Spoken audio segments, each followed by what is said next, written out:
Hello, and welcome to another edition of Nasdaq-100. I'm Marex, Senior Director of Index Research at Nasdaq, here to continue our series of earnings-related updates for the Nasdaq-100.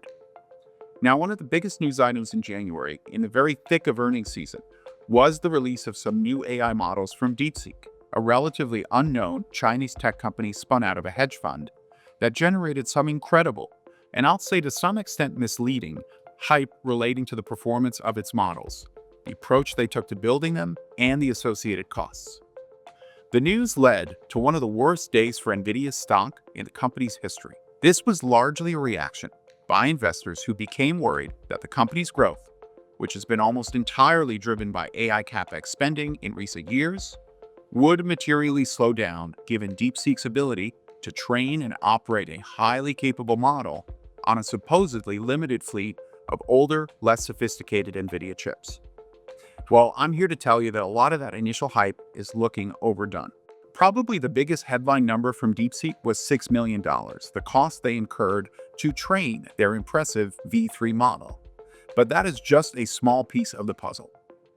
Even assuming that everything we've heard from DeepSeek is 100% true, which is a big leap of faith given how little we know about them, we know they've admitted to investing in around 10,000 NVIDIA A100 GPUs in 2021 before any export restrictions on NVIDIA chips went into effect from the US government. The cost to acquire those chips and operate them through their data center would have totaled around $400 million since that initial investment. This doesn't even include the cost of hiring dozens of engineers and paying them for several years.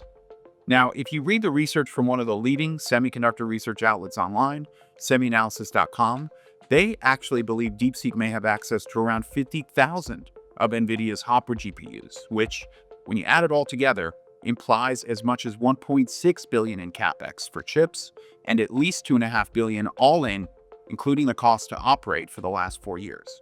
So, to reiterate, even if you take DeepSeek's claims at face value, the $6 million number is just the cost of one pre-training run on the V3 model, not the all-in cost of CapEx, R&D, and associated expenses of getting to the position of being able to execute that one training run.